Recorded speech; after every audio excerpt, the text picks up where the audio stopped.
Hello అండి. కథా ప్రేమికులందరికీ మీ లక్ష్మీ శ్రీనివాస్ నమస్సుమాంజలి. Lakshmi Srinivas the storyteller కథా కాలక్షేపానికి అందరికీ స్వాగతం, సుస్వాగతం. అలాగే కథను ప్రారంభించబోయే ముందు అందరికీ ఒక స్మాల్ రిక్వెస్ట్ అండి. మన ఛానల్లో చాలా మంచి కథలు, నావెల్స్ చాలా ఉన్నాయి. కొంచెం టైం తీసుకొని ఛానల్ చెక్ చేసి కథలు విన్నాక మీకు నచ్చినట్లయితేనే మన ఛానల్ సబ్స్క్రైబ్ చేసుకొని కథలను లైక్ చేయండి. అలా చేసినట్లయితే ఇంకొంతమందికి రీచ్ అయ్యి అది నాకు హెల్ప్ అవుతుంది. అలాగే నేను ప్రజెంట్ చేసే విధానంలో ఏమైనా సలహాలు, సూచనలు ఇవ్వాలనుకుంటే నా కమెంట్ సెక్షన్లో ఇంటరాక్ట్ అవ్వండి నాతోటి. ఓకేనా? ఇక కథలోనికి వెళ్తే, ఈ కథ రాసిన వారు డి కామేశ్వరి గారు. కథ పేరు ఇంటింటి కథ. నా మాటల్లో విందాం 7వ భాగం. ఈ 7వ భాగం వినే ముందు మిగతా 6 భాగాలు మన ఛానల్లో ఉన్నాయండి. అవి విన్నాక దీన్ని కంటిన్యూ చేయండి, సరేనా? ఇది నీ బుర్రకు పుట్టిన బుద్ధేనా? ఎవరైనా చెప్పారా? కాంతమ్మ కొడుకిలా మాట్లాడుతున్నాడు అంటే నమ్మలేక అడిగింది. అమ్మా, నేనేం పసిపాపాయిని కాదు. నా చుట్టూ ప్రపంచం చూసి ఆ మాత్రం తెలుసుకునే జ్ఞానం నాకుంది. ఈ తరం వాళ్ళు కాస్త తొందరగా కళ్ళిప్పి చుట్టూ చూసి నేర్చుకుందామని ప్రయత్నిస్తారు. ఈ చదువులు జ్ఞానం తప్ప బతుకు తెరువుకి ఉపయోగపడే రోజులు పోయాయి. అంతా ఉద్యోగాలకి ఎగబడితే చాలన్నీ లేవని, విదేశాల్లో మాదిరి వృత్తి విద్యలు నేర్చుకుంటే గానీ ప్రగతి సాధించలేము అని తెలుసుకొని ప్రతి వాళ్ళు ఏదో ఒకటి చెయ్యాలన్న ఆరాటం కనిపిస్తోంది. ఇది మంచి సైన్. మీరు ప్రోత్సహించడం పోయి తిడుతున్నారు నన్ను. బేష్ సోదరా, బేష్. వసంత హాస్యంగా చప్పట్లు కొట్టింది. నా అభినందనలు అందుకో సోదరా. నీకింత బుర్ర ఉందని ఎప్పుడూ తెలుసుకోలేకపోయాం. నీవు నోరు ముయ్యవే. ప్రతి దానికి హాస్యం. కాంతమ్మ ఉరిమింది. ఒరేయ్, పిచ్చి పిచ్చి వేషాలు మాని తిన్నగా కాలేజీకి వెళ్ళి చదువుకో. చదువు అవ్వగానే ప్రసాద్ ఆఫీసులో ఉద్యోగం వేయిస్తా అన్నాడు. నీ చదువు అయ్యి నీకు ఉద్యోగం వేయించితే నా బాధ్యత తీరిపోతుంది. అప్పుడు మొబైల్ వ్యాన్ పెడతావో, హోటళ్లే పెడతావో, పెసరట్లే వేస్తావో నీ ఇష్టం. నా పోషణలో నీ ఉన్నంతకాలం నా మాట మీద నడవాలి. నీ ఇష్టం కుదరదు, వెంకట్రావు గారు బెదిరిస్తూ అన్నారు. శంకర్ మొహం గంటు పెట్టుకున్నాడు. ఏ పని చేద్దామన్నా ఓ ప్రోత్సాహం లేదు. మా మిగతా ఫ్రెండ్స్ ముగ్గురిళ్లల్లో రోజుకో పలహారం చేసి ఇస్తున్నారు. ఇంట్లో చేయించి అమ్ముతున్నాం. మీరు చేయరని అడగలేదు. నా కర్మానికి నేనేదో సంపాదిస్తూ ఉంటే సంతోషించాల్సింది పోయి అమ్మ పెట్టదు, అడుగు తినేయదు. నాకు కావలసినవి ఏం కొనిస్తున్నారు మీరు? ఓ మంచి బట్టల, జోళ్ళ, సినిమా, హోటళ్ళు ఏ సరదా లేదు. ఇప్పుడు నా అంతటి నేను సంపాదించుకుంటుంటే ఉక్రోషంగా అన్నాడు శంకర్. ఒరేయ్, నీ డబ్బు రంది బాగుంది, కానీ రేపొద్దున నీకు పిల్లనెవడిస్తాడ్రా? చదువు సంధ్యలు లేనివాడి ఏ ఆడపిల్ల పెళ్ళాడుతుంది? నీ సంగతి అలా ఉంచు. ఇంకా 2 ఆడపిల్లలున్నారు. వాళ్ళ పెళ్ళిళ్ళు అవద్దంట్రా? కాంతమ్మ నచ్చచెప్పే దూరంలో అంది. పెళ్ళెందుకు అవ్వదు? మహా చక్కగా అవుతుంది. ఈనాటి ఆడపిల్లలు సంపాదన లేనివాడిని కట్టుకోరు. ఎలా సంపాదించినా డబ్బున్నవాడే కావాలి. పోనీ అంతగా పెళ్ళాడకపోతే పీడా పోయింది పెడసరంగా అన్నాడు. వీడికి మతి ఉందో పోయిందో అర్థం కావటం లేదు. గాల్లో మేడలు కడుతున్నాడు. వీడేదో దీనిలో వేలు సంపాదించవచ్చు అనుకుంటున్నాడు. బిజినెస్, అందులో క్యాంటీన్ బిజినెస్ అంటే ఎన్ని మెళకువలు తెలుసుండాలి. ఏదో అల్లాటప్పాగా బజ్జీలు అమ్మినట్లుగా అనుకుంటున్నాడు. వ్యాను గీను ఎన్ని కావాలి? నాన్నగారు, మేమంతా ఆలోచించాం. బ్యాంక్ లోన్ తీసుకుంటాం. ఓ వంటవాడిని పెట్టుకుంటాం. మా ఫ్రెండ్స్ ఇద్దరికి డ్రైవింగ్ వచ్చు. పనులు నలుగురం షేర్ చేసుకుంటాం. లాభం షేర్ చేసుకుంటాం. ఒక్కరి వల్ల అయితే కాదు, కానీ నలుగురు కలిస్తే ఎందుకవదు? ఖర్చులు పోగా మనిషికి కనీసం 1000 వరకు మిగులుతుంది. లంచ్ టైంలో ఆఫీసులు, కాలేజీల దగ్గర ఎంత అమ్మకం జరుగుతుందో తెలుసా మీకు? శంకర్ తండ్రి మెత్తబడుతున్నాళ్లే అనుకుని ఉత్సాహంగా చెప్పాడు. శంకర్ ఇదంతా ఆషామాషీగా చేయటం లేదని చాలా దూరం ఆలోచించి పకడ్బందీగానే చేసేందుకు నిర్ణయించుకున్నాడు అని ఆయనకి అర్థమైంది. బిజినెస్లో ఓ 1-2 ఏళ్ళు నిలదొక్కుంటే తర్వాత మంచి లాభాలుంటాయని ఆయనకి తెలుసు.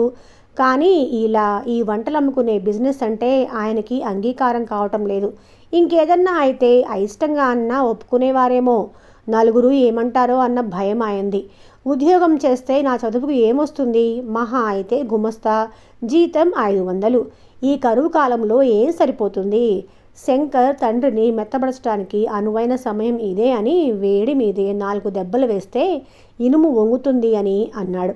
వెంకట్రావు గారికి శంకర్ మాటల్లో నిజాలని కాదనే శక్తి లేదు. అతని వాదన ముందు ఆయన అభ్యంతరం తేలిపోతుంది. ఏమైనా ఆయన మనస్సు అవును అనలేకపోతుంది. తరతరాలుగా మిడిల్ క్లాస్ మనుషులకి ప్రతినిధి ఆయన. రక్తంలో జీర్ణించుకుపోయిన పరువు ప్రతిష్టల కోసం పాకులాడే మధ్యతరగతి సంసారి. తన కోసం తను కాక నలుగురు కోసం బతికే మధ్యతరగతి మనిషి. సమాజం కోసం ఏడుపు దాచుకొని మందహాసం మొహాన్ని పులుముకోవాల్సిన తరగతి వ్యక్తి ఆయన. ఈ తరం వ్యక్తి శంకర్లాగా కావాలన్నది చేయగలిగే మనస్థైర్యం ఆయనకి లేదంటే అది ఆయన తప్పు కాదు. మార్పుని అంగీకరించే గుండె బలం ఆయనకే కాదు, వెంకట్రావు గారు లాంటి మధ్యతరగతి మానవులకి ఉండదు. ఆయన అలసిపోయినట్లు తల పట్టుకున్నారు. వెళ్ళు, నన్ను ఆలోచించుకొని వెళ్ళు. ఒక్కరోజు కూడా మనశ్శాంతిగా ఉండనీయకు నన్ను. ఏదో దిక్కుమాలిన గొడవలు. ప్రశాంతంగా కంటికి నిండుగా ఒక్కరోజు కూడా పడుకునే అదృష్టం నాకు లేదు. వెళ్ళు, నా బుర్ర వేడెక్కిపోయింది, నేనేం చెప్పలేను ఇప్పుడు. ఆయన అవసరాన్ని మించిన కోపం చూపుతూ కసిరారు. అప్పటికి గండం గడిచినట్లుగా శంకర్ లోపలికి జారుకున్నాడు. మాలతి, వసంత లోపలికెళ్లారు. భర్తని పలకరించే ధైర్యం లేక కాంతమ్మ అలాగే కూర్చుంది. వసంతకి ఈ మధ్య ఆఫీసులో ఎందుకో చాలా నిరుత్సాహంగా ఉంటుంది. ఆశించింది ఏదో జరుగుతుంది అని ఎదురుచూసింది. జరగకుండా డల్గా రోజులు ఒక్కోటి గడిచిపోతుంటే ఏదో నిరుత్సాహంగా ఉంది. ఆఫీసులో అందరిలాగా తను వస్తుంది వెళ్తుంది, అంతే. ఏ ప్రత్యేకత థ్రిల్లు ఏమీ లేకుండా పోయింది. ఉద్యోగంలో రతన్ లాల్ తన పట్ల ఏ మాత్రం కుతూహలం కనబరచడం లేదు. అలా అని చెడ్డగా అధికారం చలాయించరు. మర్యాదగా పలకరిస్తాడు, కావాల్సిన పని చేయించుకుంటాడు. ఏ రోజన్నా అదోలా ఉంటే యోగక్షేమాలు అడుగుతాడు, అంతే. అంతకు మించి చొరవ చూపించడు. ఆఫీసులో ఇద్దరి మధ్య అడ్డు గ్లాస్ పార్టీషన్ మాత్రమే. వసంత ఎన్నోసార్లు అతన్ని చాటుగా పరిశీలించింది. అతను తన వంక చూస్తూ ఉంటాడేమో అని. కావలిస్తే సూటిగా చూస్తాడు, మాట్లాడతాడు తప్ప దొంగ చూపులు చూడ్డు. వసంతకి పెద్ద అవమానం అనిపించింది. వయసులో ఉన్న ఆడపిల్ల స్మార్ట్గా తయారై వస్తే మగాడు గుర్తించకపోతే అంతకంటే ఇంకే అవమానం కావాలి? ఉడుక్కుంది. అతని దృష్టి మరల్చాలి అని ఎన్నోసార్లు తెలిసిన విషయాలైనా కూడా తెలియనట్లు కల్పించుకుని అడిగేది. తన సీట్లోంచి లేచి 4-5 సార్లు దేనికో దానికి అతని టేబుల్ దగ్గరికి వచ్చేది. రతన్ లాల్ బర్త్డే నాడు తనకేం ప్రత్యేకత ఇవ్వలేదని ఆ రోజు నుంచి పట్టుదలగా అతన్ని ఆకర్షించాలి అని ఎన్నోసార్లు ప్రయత్నించింది. ఒకరోజు అనుకోకుండా ఓ అవకాశం దొరికింది. ఆ రోజు చాలా ఉత్తరాలు, కాగితాలు టైప్ చేయాల్సి వచ్చింది. 5 గంటలైనా కూడా అవలేదు. ఇంకో గంట పని పడుతుంది అనుకుంది. ఒక్కొక్కరు ఆఫీస్ నుంచి వెళ్ళిపోయారు. ప్యూను, ఇంకో అకౌంటెంట్ మాత్రం మిగిలారు. వసంత ఆ అవకాశం వదులుకోదలుచుకోలేదు. కావాలని కాస్త నెమ్మదిగా పనిచేసింది. కాగితాలు టైప్ అయ్యేసరికి 7:30 అయింది. రతన్ లాల్ 2-3 సార్లు అంతసేపు ఆమెను ఉంచినందుకు నొచ్చుకుంటూ సారీ చెప్పాడు. పర్వాలేదు సార్, రోజు ఉండనుగా. వసంత చలాకీగా టైప్ చేస్తూ అంది. ఈ అకౌంటెంట్ పోడేంటి, మధ్య వీడొకడో తగలడ్డాడు. 10 సార్లు విసుక్కుంది వసంత. అతను పని పూర్తి చేసి 7 గంటలకు వెళ్ళాక వసంత గుండెలు గబగబా కొట్టుకున్నాయి. ఏదో జరగబోతోంది అన్న ఉద్విగ్నతతో ఆమె వణికింది.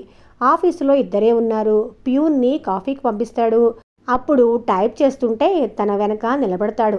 నిలబడి ఏం చేస్తాడు? తను ఏమంటుందో అని బెరుగ్గా తటపటాయిస్తూ వసంత అంటాడు కంపిస్తున్న స్వరంతో. తన భుజాల మీద చెయ్యి వేసి తనేం చెయ్యాలో తోచక తడబడిపోతుంది. తనేమీ కోపగించుకోకపోవటంతో అతనికి ధైర్యం వచ్చి వెనక నుంచి తన తల మీద నుంచి వంగి పెదాలు కలపబోతాడు.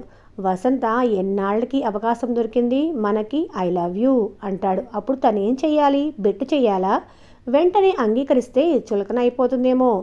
కాస్త కోపం నటించి, సార్ ఇదేంటి సార్, నన్నేమనుకున్నారు అంటూ హర్ట్ అయినట్లుగా మాట్లాడాలా? వసంత గారు ఏంటి ఆలోచిస్తున్నారు?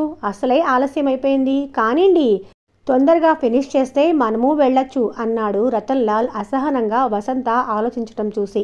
వసంత తేరుకుని ఎలాగో టైప్ పూర్తి చేసింది. అతను సంతకాలు పెట్టేసి లేచి నిల్చొని పదండి వెళ్దాం అనగానే మొహం చిన్నబోయింది. 8 అవుతుంది, మీరొక్కరూ ఎలా వెళ్తారు? పదండి, మిమ్మల్ని డ్రాప్ చేస్తాను అనగానే వసంత మనసు ఉరకలు వేసింది. ఆఫీస్లో అయితే ప్యూనుంటాడు అని ఆలోచించి ఉంటాడు. అందుకే కారులో లిఫ్ట్ ఇస్తూ పర్వాలేదండి, రిక్షాలో వెళ్ళిపోతాను అంది. ఏమంటాడో చూడాలి అని. వద్దొద్దు, రాత్రి అయింది, మిమ్మల్ని ఇంతవరకు ఉంచేసినందుకు ఒంటరిగా పంపిస్తానా? కారులో డ్రాప్ చేస్తాను రండి అంటూ కారు సమీపించి లాక్ తీశాడు. ఆమె ఊహలకి భిన్నంగా అతను ముందు సీటు తలుపు కాక బ్యాక్ డోర్ తెరిచి పట్టుకోవటంతో వసంత మొహం వాడిపోయింది. ఏమనలేక కారెక్కి కూర్చుంది. కారులో వెళ్తూ ఉన్నంతసేపు అతను రేపు పంపాల్సిన ఉత్తరాల గురించి ఏదో చెప్తుంటే వసంత ఒళ్ళు మండిపోయింది. ఇదేం మనిషి, వీడసలు మగాడేనా? ఒంటరిగా ఆడపిల్లలతో వెళ్తూ ఇవా మాట్లాడాల్సిన విషయాలు తిట్టుకుంది. ఆలస్యమైనందుకు మరోసారి క్షమాపణ చెప్తూ ఉండగానే వసంత ఇంటి రోడ్డు వచ్చేసింది. వసంత కసిగా ఇక్కడ ఆపండి, మా ఇల్లు వచ్చేసింది అంది కటువుగా. ఆమె గొంతులో కరుకుతనం అతను గుర్తించకుండానే good night, sorry for the delay అంటుండగానే కారు ముందుకెళ్ళిపోయింది. వసంత గొంతులో ఏదో అడ్డుపడ్డట్టు అనిపించింది. ఇంటి లోపలికి వెళ్ళంగానే తల్లి తండ్రి ఆరాటంగా ఆలస్యానికి కారణం అడగటం, మాలతి హాస్యంగా రాజశేఖరం కారులో డ్రాప్ చేశాడు అంటూ హాస్యమాడటం అన్నీ ఆ రోజు వసంత సహనాన్ని పరీక్షించాయి. ఆ రోజు రాత్రంతా నిద్రపోకుండా ఆలోచిస్తూనే ఉంది. తను పిచ్చిగా అందని పండ్ల కోసం అర్రులు చాచటం లేదు కదా అన్న వివేకం మేల్కొల్పింది. అతనికి తన మీద ఏం ఇంట్రెస్టు లేదు. ఉంటే కనీసం మాటల్లో కాకపోయినా చూపుల్లో చెప్పేవాడు. తను అతన్ని ఆకర్షించలేకపోయిందా? తను అప్సరస కాకపోయినా స్మార్ట్గా ఉంటుందని అంతా అంటారు. తను అతన్ని కదల్చలేకపోయిందా? అసలు తనెందుకులా ఊహిస్తుంది? పుస్తకాల్లో రాసింది నిజజీవితంలో అవుతుందా?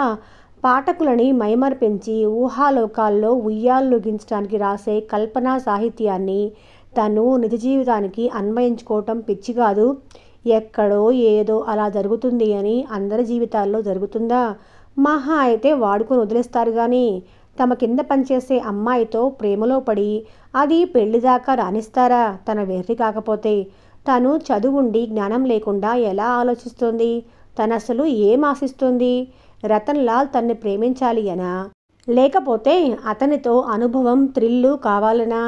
ప్రేమించినా పెళ్ళాడతాడా? అతనికి తనకి అంతస్తుల్లో తేడా. ఆ ప్రేమని పెళ్లిదాకా రానివ్వడు. మరి ఎందుకు వెర్రిగా ఆకాశానికి నిచ్చెన వేస్తుంది? రాత్రంతా తన్ను తాను తిట్టుకుంది. తెల్లారి మళ్ళీ ఆఫీస్కెళ్లేసరికి రాత్రి నిర్ణయాలను మర్చిపోయి అతను తన వంక చూస్తున్నాడేమో అని చూసి తనేం అవుతున్నది తనకే అర్థం కాని స్థితిలో పడిపోయింది వసంత. ఆ రోజు నుంచి డల్గా నిరుత్సాహంగా ఉంది వసంత. వసంత నిరుత్సాహానికి తోడు ఇంట్లో పెళ్లి ప్రయత్నాలు చేస్తున్నారు. ప్రసాద్ డబ్బిస్తా అన్న దగ్గర నుంచి వెంకట్రావు గారు సంబంధాల వేటలో పడ్డారు. కుదిరితే వసంతకి మాలతికి ఇద్దరికీ కలిపి చెయ్యాలి అన్న ఉద్దేశంతో ఉన్నారు. కట్నాలిచ్చి మంచి సంబంధాలే చెయ్యాలి అని ఆయన అనుకుంటున్నారు. నాకు ఇప్పటి నుంచే పెళ్ళొద్దు వసంత చిరాగ్గా అంది. నోరుమొయ్, 23 నిండుతున్నాయి. ఇప్పటి నుంచి బద్దకపోతే అమ్మమ్మ అయ్యాక చేసుకుంటావా? ఇన్నాళ్ళు డబ్బు జతపడక ఊరుకున్నాం. ఇప్పుడు ఇంకా ఆలస్యం వీల్లేదు. పెళ్లి చేసుకున్నాక ఉద్యోగం చేసుకుంటావో మానుకుంటావో నీ ఇష్టం, నీ మొగుడిష్టం. మా బాధ్యత తీర్చుకుంటే నిశ్చింత మాకు కాంతమ్మ మందలించింది. నాన్న 10,000 దాకా కట్నం ఇస్తానంటున్నారు గదే, కాస్త మంచి సంబంధమే చూస్తారులే కమల నచ్చచెప్తూ అంటుంది. వసంత ఇంకా రెట్టించకుండా ఊరుకుంది. ఆఫీసులో రతన్లాల్ ప్రవర్తన చూశాక ఏదో నిర్లిప్తంగా చూద్దాంలే, ఎవడొస్తాడో ఎవరికి నచ్చుతుందో చూద్దాం, అంతగా నచ్చకపోతే అప్పుడే వద్దనచ్చలే అనుకొని ఊరుకుంది. ఆ రోజు 11 గంటల వేళ ఎవరో అందమైన అమ్మాయి ఆఫీస్కొచ్చి చకచక చాలా స్వతంత్రంగా రతన్లాల్ గదిలోకి వచ్చింది. హాయ్ రతన్ అంది చనువుగా. ఆమెని hi Geeta, what a pleasant surprise అన్నాడు సంబరంగా. పక్కనే షార్ట్ హ్యాండ్ తీసుకుంటున్న వసంత ఆ నవమోహనాంగిని విభ్రాంతిగా చూసింది. ఎవరో దివి నుంచి దిగి వచ్చిన అప్సరసలాగా కనిపించింది వసంత కళ్ళకి. ఎన్నో వేల గులాబీల్ని ముద్ద చేసినట్లున్న గులాబీ రంగు శరీరం, గులాబీ కన్నా కోమలంగా సుకుమారంగా ఉన్న దేహం, పేరుకు తగ్గట్లు సన్నగా లతలాగా ముట్టుకుంటే కందిపోతుందేమో అనేటంతగా సౌకుమార్యంగా, ఆధునికంగా బాబ్డ్ హెయిర్, స్లీవ్లెస్ బ్లౌజ్, అందంగా నాజూగ్గా అమరినట్లుగా అలంకరించుకున్న ఆమెను చూసి అబ్బా ఏమందం, అన్నీ కలిసిన ఈ అద్భుత సౌందర్యం ఏమిటి అనిపించి కళ్ళు విప్పార్చుకొని అటే చూసింది. వసంతం చూసి రతన్లాల్ చప్పున ఆ లత, మిస్ వసంత మై స్టెనో అని మిస్ గీత అంటూ పరిచయం చేశాడు. వసంత యు క్యారీ ఆన్, మిగతా లెటర్స్ తర్వాత డిక్టేట్ చేస్తాను అంటూ నీ వెళ్ళు అన్నట్లు చూశాడు. గ్లాస్ పార్టీషన్లోకి వెళ్ళాక వాళ్ళిద్దరి మాటలు గుసగుసల్లాగా వినిపించాయి తప్ప స్పష్టంగా వినపడలేదు. కానీ వారిద్దరి హావభావాలు చక్కగా స్పష్టంగా కనిపిస్తూనే ఉన్నాయి. ఇద్దరూ నవ్వుకుంటున్నారు. ఆమె ఏవో ముద్దులు గునుస్తూ కోపం అభినయించుతుంది. ఎవరీమా? రతన్లాల్కి ఏమవుతుంది? స్నేహితురాలా? బంధువా? ప్రియురాలా? వసంతలో 1,00,000 ప్రశ్నలు ఉదయించాయి. టైప్ చేయకుండా కూర్చుంటే అతను ఏమనుకుంటాడో అని టైప్ ఆరంభించింది. కానీ వేళ్ళు అలవాటుగా టైప్ కొడుతున్నా కూడా ఏం కొడుతుందో తెలియలేదు. ఆమె రాగానే అతని మొహం ఎలా వెలిగిపోయింది. తప్పకుండా ప్రేయసీ అయి ఉంటుంది. తనని అక్కడి నుంచి పొమ్మన్నట్లుగా ఎలా చూశాడో. ఆ ఇద్దరిని చూస్తున్న వసంత మనసు అసూయతో భగ్గుమంది. అందుకే తను అతని కంటకి ఆనలేదు. అంత అందమైన అమ్మాయి ఉండగా తన పట్ల ఏం ఇంట్రెస్ట్ ఉంటుంది? ఉక్రోషంతో రతన్లాల్ని మనసులో తిట్టుకుంది. ఇద్దరూ లేచారు కుర్చీల్లోంచి. రతన్లాల్ వసంత దగ్గరకు వచ్చి, నేను బయటకు వెళ్తున్నాను, అర్జెంటు ఉత్తరాలు ఏమైనా ఉంటే వచ్చి చూస్తాను సాయంత్రం. రొటీన్ అయితే జవాబులు పంపేసి మీ టైం కాగానే వెళ్ళిపోవచ్చు అంటూ ఆమెతో బయటకు వెళ్ళిపోయాడు. ఇద్దరూ ఒకరిని ఒకరు రాసుకుంటున్నట్లుగా నవ్వుకుంటూ ప్రపంచంలోని ఆనందాన్ని అంతటికీ ప్రతినిధిలా వెళ్తున్న వాళ్ళని చూసేసరికి వసంతలో ఉత్సాహం అంతవరకు ఉన్న కాస్త ఆశ పోయి గాలి తీసిన బెలూన్లాగా అయిపోయింది. ఆ సుందరి రాక లంచ్ వేళ అందరికీ చర్చనీయాంశమైంది. ప్రతి వాళ్ళు ఆ అందాన్ని పొగిడారు. ఎవరా అని ఆశ్చర్యపడ్డారు. కుతూహలంగా చర్చించారు. అసలు సంగతి ఎవ్వరికీ తెలియలేదు, ఊహాగానాలు తప్ప. వసంత ఏం మాట్లాడకుండా కూర్చుంది. వసంత కళ్ళల్లో ప్రజ్వలితూ ఉన్న అసూయ, ద్వేషాలు, ఆమె మాడిపోయిన మొహం చూసి ఎవ్వరూ గుర్తించకపోయినా ఫాతిమా గుర్తించింది. లంచ్ అవర్ అయ్యాక ఎవరి సీట్లలోకి వాళ్ళు వెళ్ళాక వసంత టైప్ మిషన్ ముందు అన్యమనస్కంగా కూర్చుంది. ఫాతిమా లోపలికొచ్చి వసంత మనసులో భావాలు అర్థం చేసుకున్న దానిలాగా ఆమె భుజం మీద చెయ్యేసి, డోంట్ బి సిల్లీ వసంత, ఆశపట్టానికి కూడా అర్హత ఉండాలి. మనకి ఏ అర్హత లేదు అన్నది నీకు తెలీదా? వాళ్ళెక్కడా మనమెక్కడా? పిచ్చి పిచ్చి ఆలోచనలు మాను. ఇన్నాళ్ళు ఏదో హాస్యంగా ఏడిపించడానికి అన్నాను, కానీ నిజంగానే నీవు మై గాడ్ అంటూ ఓదారుస్తున్నట్లుగా మందలిస్తున్నట్లుగా అంది. వసంత మొహం ఎర్రబడింది. అదేం లేదు అన్నట్లుగా విసురుగా తల ఆడించింది. కమాన్, నా దగ్గర దాపరికం ఎందుకు? నీవబద్ధం చెప్పినా కూడా నీ మొహం చెప్పలేకపోతుంది. Don't be silly, that's all I wanted to tell you అంది భుజం నొక్కి పెడుతూ. వసంత కళ్ళల్లో కరిగిన నీరు రుమాల్తో ఒత్తుకొని టైప్ మిషన్ తెరిచింది. గత 2 రోజులుగా రామారావు పిల్లల్ని తీసుకొని రావటం లేదు. కమల మొదటి రోజు ఆరాటంగా ఎందుకు రాలేదో, ఆలస్యంగా తీసుకొస్తాడేమో అని ఎదురు చూసింది. ఆ రోజంతా రాకపోయేసరికి ఏమైందో, ఏదన్నా ఊరు వెళ్ళారేమో అనుకుంది. పిల్లలిద్దరూ కమల దగ్గర బాగా మాలిమయ్యారు. ఈ 1 నెల రోజులుగా కమలకి మిగతా పిల్లల కంటే వీళ్ళిద్దరితో బాగా చేరికైందేమో. వాళ్ళు రాకపోతే ఆ రోజంతా తోచలేదు. పాపం రామారావు ఏం అవస్థపడుతున్నాడో వాళ్ళతోటి. ఎందుకు రాలేదో అని 10 సార్లు అనుకుంది. ఆ మర్నాడు కూడా రాకపోవటంతో సాయంత్రం వరకు ఎలాగో ఆరాటం అణుచుకొని ఆఖరికి ఇంక ఆగలేక ఇంటికి వెళ్లే ముందు ఒకసారి అతనింటికి వెళ్ళి సంగతేంటో చూసి రావాలని నిర్ణయించుకుంది. ఊరికెళ్తే చెప్పకుండా వెళ్తాడా? ఒంట్లో బాగాలేదేమో అని ఆదుర్దాపడింది. ఆమె అనుకున్నట్లే కమల వెళ్ళేసరికి వీధి వరండాలో పాప ఆడుకుంటున్నదల్లా ఆంటీ అని ఒక్క పరుగుతో వచ్చి కమల్ని వాటేసుకుంది సంబరంగా. 2 రోజులకే మొహం వాచిపోయినట్లు. కమల పాపనెత్తుకొని 2 రోజుల నుంచి రావటం లేదేం కరుణ అంది లోపలికి నడుస్తూ. డాడీకి జ్వరం అంది కరుణ వచ్చి రాని మాటలతో. అయ్యో అలాగా అంటూ కమల గబగబా లోపలికెళ్ళింది. రామారావు కమల గొంతు గుర్తుపట్టి లేవాలని ప్రయత్నించాడు. అతని కళ్ళు చింత నిప్పుల్లాగా ఉన్నాయి. లేవకండి, జ్వరమా? ఎందుకు రాలేదా అని 2 రోజులు ఎంతగానో అనుకున్నాను. కొంచెం ఎవరి చేతైనా కబురు పెట్టకపోయారా? వచ్చి పిల్లల్ని తీసుకెళ్లేదాన్ని అంది గబగబా. రామారావు శుష్కహాసం చేస్తూ మంచం మీద వాలిపోయి, ఏదో మామూలు జ్వరం, 1 రోజుతో పోతుందిలే అనుకున్నాను. నిన్న ఇవాళ ఇంకా ఎక్కువైంది నీరసంగా అంటూ కళ్ళు మూసుకున్నాడు. మాట్లాడే ఓపిక లేక 2 రోజులకే పీక్కుపోయిన అతని మొహం చూసి చాలా జ్వరం ఉందని గుర్తించింది కమల. ఇల్లంతా అడవిలాగా అక్కడే విడిచిన గుడ్డలు, బొమ్మలు, కాగితాలు, బ్రెడ్ ముక్కలు పడున్నాయి. బాబు ఒకటికి వెడితే తుడిచేవాళ్ళు కూడా లేరు. బాబు పక్క బట్టలు కింద దొర్లుతున్నాయి. పాపం జ్వరంతో 2 చిన్నపిల్లలతో ఎలా మేనేజ్ చేశాడో 2 రోజులుగా. దయనీయమైన అతని పరిస్థితి చూసేసరికి కమల గుండె తరుక్కుపోయింది. బాబు పక్కన మంచంలో నిద్రపోతున్నాడు. కూర్చోండి, మీకు అనవసరంగా శ్రమ ఇచ్చాను. పిల్లల్ని దించిరమ్మందామనుకున్నాను పక్క వాళ్ళ అబ్బాయిని, కానీ సాయంత్రం మళ్ళీ తీసుకొని రావటానికి ఆ అబ్బాయి ఇంట్లో ఉండడు కదా అని పంపలేదు. కమల నొచ్చుకుంటూ, మీకు ఇలా ఉందని తెలిస్తే నేనే దింపి వెళ్ళేదాన్ని కదా, ఇదేం బాలేదు మీరు ఇలా చెప్పకపోవటం. పిల్లలతో ఎంత అవస్థపడ్డారో పాపం. అడక్కండి నా అవస్థలు. పక్కింటి వాళ్ళు పాపం తీసుకెళ్ళి అన్నం పెడుతున్నారు. ఆదెమ్మ ఇంత కాఫీ కాచి ఫ్లాస్కులో పోసి పోయింది నాకు. పాపం పాప ఏదో ఆడుకుంటుంది కానీ బాబెందుకో తెగ ఏడుస్తున్నాడు. ఇవాళైతే నాకు బొత్తిగా లేచి ఓపికే పోయింది. అక్కడికి పాపం పక్క వాళ్ళ అమ్మాయి బాబుని కాసేపు ఆడించింది. ఎవరైనా ఎంతసేపు చూస్తారు, నాకు తప్పదు కదా, ఎవరికి తప్పినా కూడా. ఏనాడో ఏదో పాపం చేశాను అని అతని గొంతు రుద్ధమైంది. కమల్కి చప్పున కళ్ళల్లో నీరు తిరిగింది. ఊరుకోండి, మీకు నయమయ్యే వరకు పిల్లల్ని నేను చూసుకుంటానులేండి. రాత్రి మా ఇంటికి తీసుకెళ్తాను, మీరేం విచారించకండి అంది. అతను ఆశ్చర్యంగా చూశాడు. వద్దని చెప్పటానికి కూడా ఓపిక లేక కళ్ళు మూసుకుండిపోయాడు. తర్వాత కమల చొరవ తీసుకుని ఇంట్లో చిందరవందరగా పడున్న వస్తువులను సర్దింది. రామారావుకి టెంపరేచర్ చూసింది. 102 జ్వరం. కాఫీతో క్రోసిన్ మాత్ర ఒకటిచ్చింది. బలవంతాన 2 బ్రెడ్ ముక్కలు కాల్చి ఇచ్చి తినిపించింది. బాబు లేస్తే పాలు పట్టి పిల్లలిద్దరినీ తయారు చేసి రాత్రికి బాబుకు కావలసిన వస్తువులన్నీ బ్యాగ్లో సర్దుకుంది. పాపకి బాబుకి 2 జతల బట్టలు తీసుకుంది.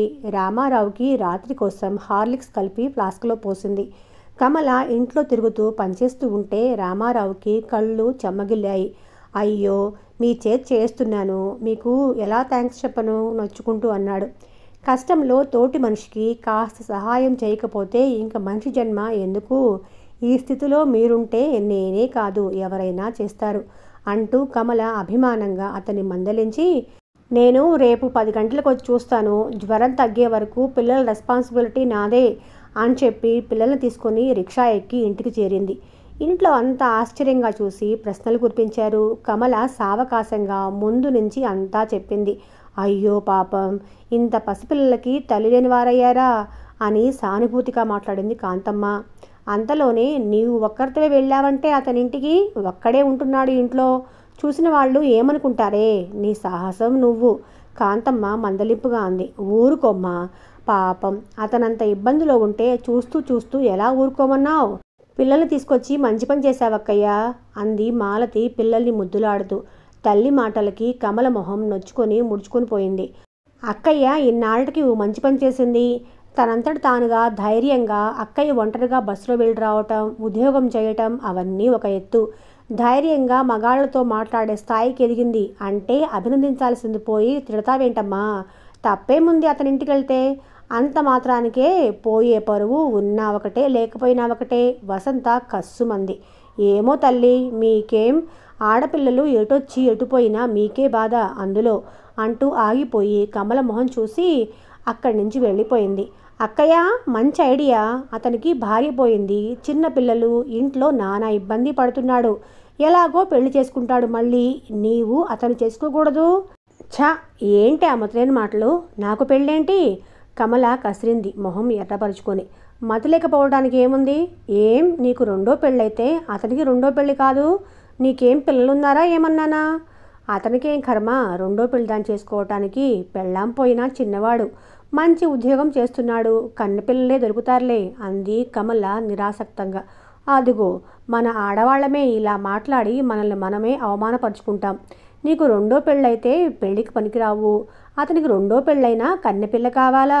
ఏమిటా ఎక్కువ తక్కువలు? వసంత వాదనకు దిగింది.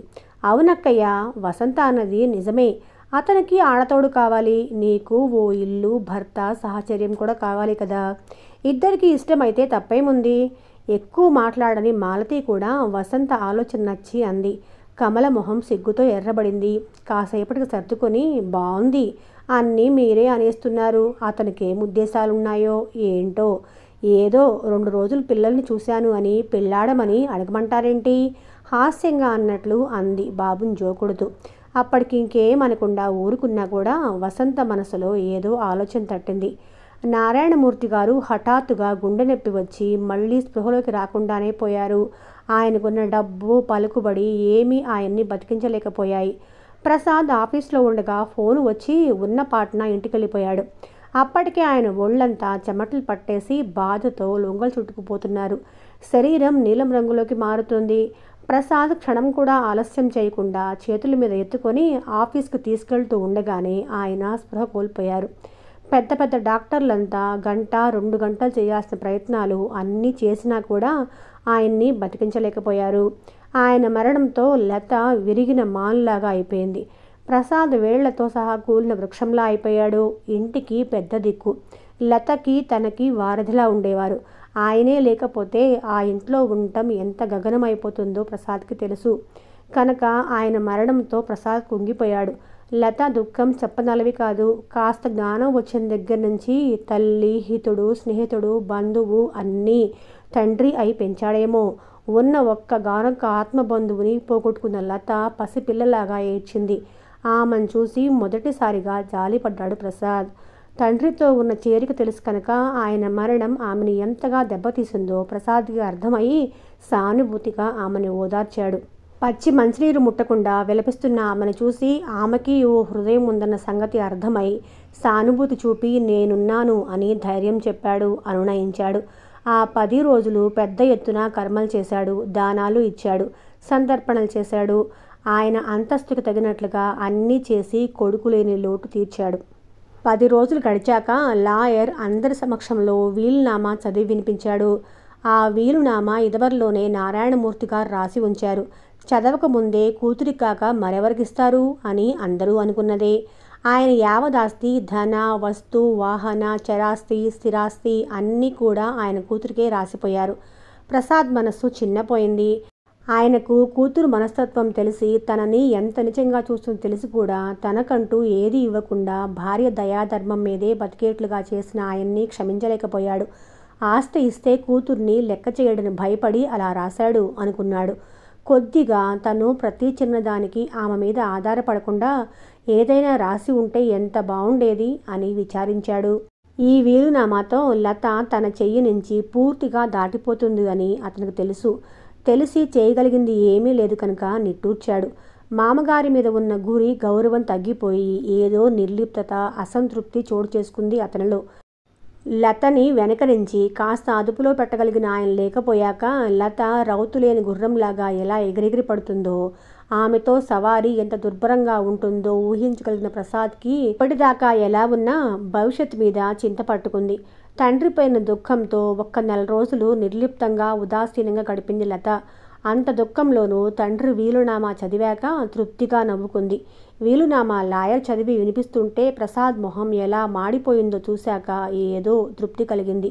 హా, ఇంకెక్కడికి వెళతాడు నా చేతిలోంచి అనుకుంది గర్వంగా. తండ్రి పోయిన తర్వాత 1 నెల రోజుల నుంచి తన అసలు నిజస్వరూపం, తన ప్రతాపం చూపించటం ఆరంభించింది. నౌకర్లను హడలు కొట్టేసింది. ప్రతి నయా పైసాకి లెక్కలు అడిగేది. ఇంతింత వండరాదని దెబ్బలాడేది. ఇన్ని పాలెందుకు, ఇన్ని కూరలెందుకు, నా డబ్బంతా నాశనం చేస్తున్నారు అని తిట్టిపోసేది. ఏ చిన్న లోటుపాటు వచ్చినా, ఏ పదార్థంలో కాస్త లోపం వచ్చినా కూడా మొహానే విసిరికొట్టేది. ప్రసాద్ కల్పించుకొని మందలించబోతే మీరు ఊరుకోండి, వాళ్ళు నౌకర్లు, నా సొమ్ము పెడుతున్నాను, నా ఇష్టం అని దులపరించేది. ప్రసాద్ విరక్తిగా కల్పించుకోవటం మానేశాడు. ఇంట్లో ఉన్న కాసేపు చెవులు మూసుకొని ఓ గదిలో కూర్చునేవాడు. ప్రసాద్ అలా కల్పించుకోకపోయినా కూడా అంతా తినేవాళ్లే. ఇంటి గొడవ ఎవరికి పట్టదు. ఆ నౌకర్లు అలా దుబారా చేస్తుంటే చూచేవారన్నా లేరు. నా కర్మ, కాళ్ళు లేకపోబట్టి ఇలా పడి ఉన్నాను ఇంకొకరి దయాదాక్షిణ్యం మీద అంటూ తిట్టేది. నౌకర్లు కొందరు లత ఆరడి భరించలేక మానేశారు. పాత నౌకర్లు ఒకరిద్దరు తప్ప మిగతా అంతా మొహం మీదే నీ చేత ఇన్ని మాటలు పడుతూ ఉండే కర్మ మాకేంటి, పని ఎక్కడ పడితే అక్కడ దొరుకుతుంది అని తెగేసి చెప్పి వెళ్ళిపోయారు. పాత వాళ్ళు మానంగానే ఇంకోరిని పెట్టడం ప్రసాద్ వంతు. వాళ్ళు 4 రోజులుండి మానేసేవారు. పాత నౌకర్ల ద్వారా లత సంగతి తెలిసి ఎవ్వరూ పనికి రావటం మానేశారు. వంట వాళ్ళేక 4 రోజులు నానా అవస్థ అయింది. పని మనిషి ఎలాగో వండి పెట్టిన వంట విసిరేసింది లత. ప్రసాద్ సహనం ఆఖరి మెట్టుకు తెచ్చింది. లత ఇదంతా కావాలి అని, తనని ఏడిపించడానికే చేస్తుంది అని అర్థమైంది అతనికి. లత, నేనంటే కట్టుకున్న మొగుణ్ణి కనుక నీ ఆగడం సహిస్తున్నాను. నీ తిట్లు ఏ నౌకర్లు సహించరు. పనివాళ్ళు ఇంట్లో ఉండాలి అంటే సౌమ్యంగా చేయించుకోవాలి. డబ్బు ఇచ్చినంత మాత్రాన తిడితే ఈ రోజుల్లో ఎవ్వరూ పడరు. పడకపోతే పోతారు. లత విసురుగా అంది. పోతే అవస్థపడేది నీవే. నన్నేదో సాధిద్దామని చేస్తున్నావు, కానీ నాకు నౌకర్లు చాకర్లు అక్కర్లేకుండా నా పనులు నేను చేసుకుంటాను. ముందు నుంచి అలా పెరిగాను. నేను ఏదో ఒకటి తిని గడిపేయగలను. అంచేత నన్నేదో సాధిద్దామనుకుంటే అవస్థపడేది నీవే. ఈసారి నౌకర్లను తిడితే వాళ్ళు వెళ్ళిపోతే మరొకళ్ళు దొరకరు, రారు, నీ ఇష్టం తెగేసి చెప్పాడు. ఊరుకుంటుంటే లత మరీ రెచ్చిపోతుంది అని ప్రసాద్ ఈ మధ్య జవాబులు గట్టిగానే ఇస్తున్నాడు. ఏం నాన్నపోయారు, ఇంటికి తమరే అధికారులు అనుకుంటున్నారేంటి? గట్టిగా దబాయిస్తున్నారు ఈ మధ్య. ఒకరోజు ప్రసాద్ ఏదో అంటే వ్యంగ్యంగా ఎత్తిపొడిచింది లత. అబ్బే, ఇంటి యజమాన్ని నేనెలా అవుతాను? నీవు అవనివ్వవని నాకు తెలుసుగా. నీ బానిసని, ఆస్తిపరురాలివి, హక్కుదారివి నువ్వుండగా నేనెలా అవుతాను? ప్రసాద్ అంతకంటే వ్యంగ్యంగా చురక అంటించాడు. ఇంట్లో ప్రతి క్షణం ప్రతి చిన్న విషయానికి ఇద్దరి మధ్య ఘర్షణ తప్పటం లేదు. తండ్రి భయాన ఇదివరకు కాస్త గొంతు తగ్గించి మాట్లాడే లత ఇప్పుడు పూర్తి స్వేచ్ఛగా ప్రసాద్తో ఢీ అంటే ఢీ అని తలపడుతుంది. ప్రసాద్ ఇంటి పట్టున ఉండటం పూర్తిగా మానుకున్నాడు. ఉదయం 8ంటికి వెళ్ళి రాత్రి 10 వరకు తిరిగి వస్తాడు. దానికి ఓ రాద్ధాంతం చేసి తనంటే నిర్లక్ష్యమని, ప్రేమ లేదని, తన డబ్బు తింటూ కూడా తననే లెక్క చేయడు అని రోజూ దెబ్బలాడేది. ఆఖరికి ప్రసాద్ ఆమె ఏమన్నా చెమిటి వాళ్లాగా జవాబు చెప్పకుండా మౌనంగా ఉండే సహనం అలవర్చుకున్నాడు. నోరిప్పని భర్తని ఎలా సాధించాలో తెలియక దారులు వెతుకుతూ ఉంది లత. ఆఖరికి ఓ దారి కనిపించింది లతకి. ప్రసాద్ ఆఫీసులో శాంతికి ఉద్యోగం ఇచ్చిన విషయం లతకి తెలిసింది. శాంతికి ఉద్యోగం ఇవ్వటం, అప్పటినుంచి ప్రసాద్ బొత్తిగా ఇంటి పట్టున ఉండకపోవటం ఒకదానితో ఒకటి కలిపి ఆలోచించింది. అసూయ, ద్వేషంతో రగిలిపోయింది. ఆఫీసులో ఏం జరిగేది ఎప్పటికప్పుడు లతకి వార్తలు అందించే బంట్రోతు రంగయ్య లతకి నమ్మిన బంటు. అతని ద్వారా శాంతి అందచందాల గురించి విని అసూయపడాల్సింది ఏమీ లేదని గ్రహించినా కూడా అతను శాంతికి ఉద్యోగం ఇవ్వటానికి పడిన శ్రమ, చూపిన శ్రద్ధ తెలిసి ఆమె పట్ల అతనికి జాలి, సానుభూతి, అభిమానం ఉన్నాయని, మిగతా అందరితో కంటే ఆమెతో దయగా, అభిమానంగా, మర్యాదగా ప్రవర్తిస్తాడని విని భర్తని సాధించే కారణం ఒకటి దొరికిందని సంతోషించింది. మీ ఆఫీసులో ఆర్ట్ టైపిస్ట్కి ఉద్యోగం ఇచ్చారంటగా? ఆఫీసు నుంచి రాగానే వ్యంగ్యంగా అడిగింది. ఎలా తెలిసింది చెప్పమా అనుకొని ఆశ్చర్యపోయాడు. అయినా పైకి అది తెలియనీయకుండా అన్నాడు నిర్లిప్తంగా. రాత్రింబవళ్ళు ఆఫీస్కి వెళ్ళి ఎందుకు కూర్చుంటున్నారో అర్థమైంది, హేళనగా కసిగా అంది లత. ప్రసాద్ మొహం ఎర్రబడింది. వక్రబుద్ధి, అంతకంటే ఎక్కువగా ఆలోచించగలే అని నాకు తెలుసు. అనవసరంగా ఆ అమ్మాయిపై నీ దృష్టి పడనీయకు. నన్ను ఎన్ని మాటలన్నా కూడా సహిస్తున్నాను నిన్ను కట్టుకున్న పాపానికి, కానీ ఆ అమ్మాయిని ఇందులో కలపకు కఠినంగా అన్నాడు. ఈ ఇంటింటి కథకి ఇక్కడితో బ్రేక్ ఇచ్చేద్దామండి. ఇప్పటి వరకు విన్నారని అనుకుంటున్నాను. అలా విన్నవాళ్ళు తప్పకుండా కమెంట్ సెక్షన్లో నాతో షేర్ చేసుకోండి. సరేనండి, మళ్ళీ కలుసుకుందాం.